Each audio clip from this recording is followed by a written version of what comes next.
아웃도어 RV 레저 캠핑에 가장 유명한 쿨러 브랜드는 콜맨? 에이 아니야 도메틱이지. 전세계 캠핑카 냉장고도 전부 도메틱이라고. 꽁꽁 얼린 생수통을 넣고 다녀야 하는 아이스박스 시대는 갔다. 전기나 차량용 배터리를 연결하면 스스로 냉각, 영하 22도까지 냉동이 가능한 냉동 쿨러도 오직 도메틱. 도메틱 쿨러로 무더운 캠핑장에서 더욱 시원한 맥주 맛을 느껴보세요. 지금 바로 네이버에 도메틱 쿨러를 검색해보세요. 문 열어. 저랑 친한 친구의 이야기입니다. 오랜만에 친구가 자기 집에 갔더니 부모님이 해외로 여행을 떠나신다는 것이었습니다. 집에 들어가 보았더니 집은 이사갈 준비를 마친 상태였습니다. 집에 무슨 일이 있다고 생각한 그는 멀쩡한 집에서 갑자기 왜 이사를 가냐고 부모님께 물어봤습니다. 하지만 무슨 이유에서인지 부모님은 이야기하기를 꺼렸습니다.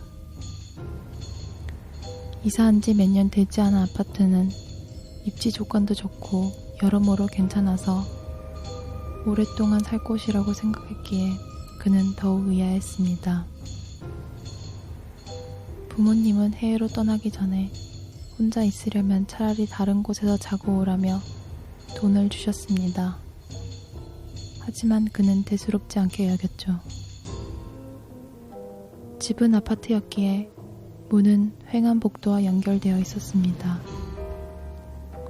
그런데 복도와 연결된 방의 창과 현관문에는 모두 절에서 얻어온 부적이 잔뜩 붙여져 있었습니다.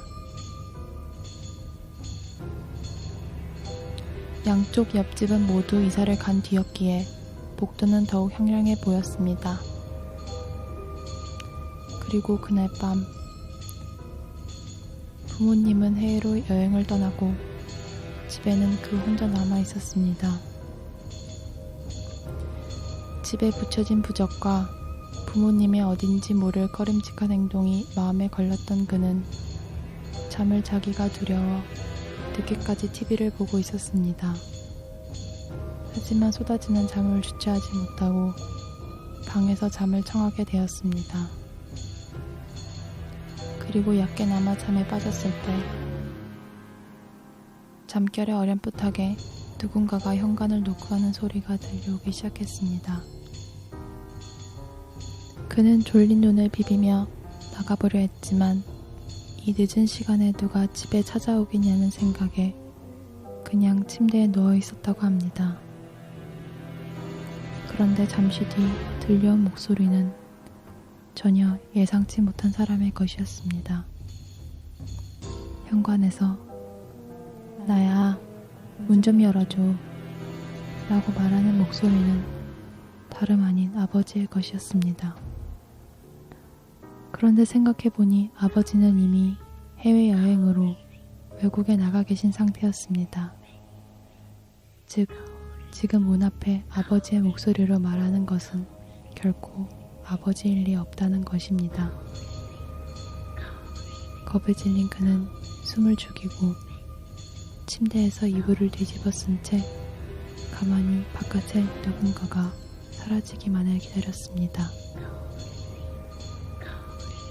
하지만 그 문 밖의 누군가는 더욱 기승을 부리기 시작했습니다.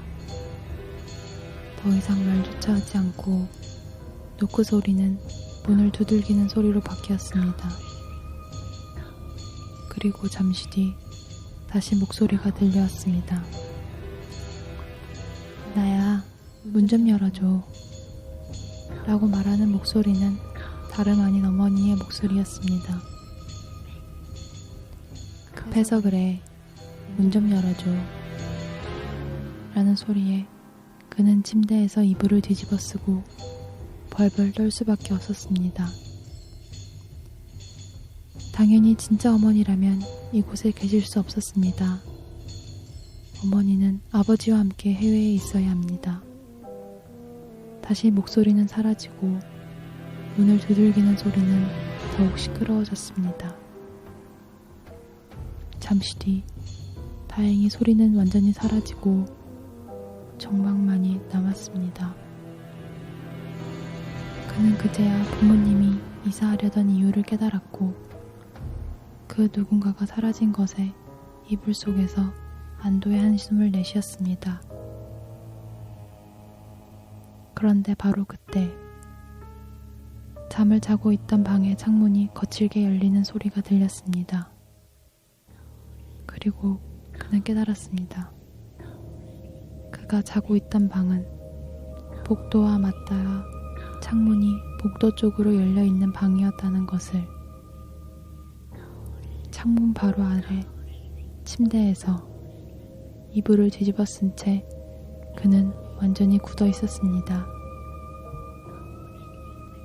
그리고 그 누군가는 중얼거리기 시작했습니다. 문 열어, 문 열어, 문 열어, 문 열어, 문 열어, 문 열어, 문 열어. 나직하게 끊임없이 말입니다. 그것도 다른 누구도 아닌 그 자신의 목소리로. 공포에 질린 채 그는 나오지 않는 목소리로 비명을 질렀습니다. 창밖에 무언가는 한참 동안 귀에 속삭이듯 문 열어를 반복했고 현관문을 발로 미친 듯이 걷어차고 있었습니다. 결국 이불 속에 그는 너무나 큰 공포에 정신을 잃고 말았습니다. 다음날 아침 간신히 일어난 그는 현관문을 열어보고 다시 한번 소스라치게 놀랄 수밖에 없었습니다. 마치 누군가가 손에 밀가루를 묻히고 손바닥으로 문을 두들긴 듯 현관문에는 손바닥 자국들이 가득 차 있었기 때문입니다.